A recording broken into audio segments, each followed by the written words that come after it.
আসুন আয়াতুল কুরসির কিছু ফজিলত জেনে নেই। আয়াতুল কুরসির কারণে বাইরে কারো মুখাপেক্ষী হবেন না।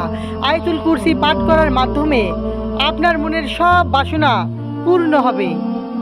আয়াতুল কুরসির কারণে আপনার রিজিক বৃদ্ধি পাবে। আয়াতুল কুরসির মাধ্যমে আপনার জ্ঞান বৃদ্ধি পাবে। আয়াতুল কুরসি যে ঘরে পাঠ করা হয় সে ঘর থেকে শয়তান পলায়ন করে। আয়াতুল কুরসির আমলের কারণে আল্লাহ সকল কাজের জয়লাভ করবেন।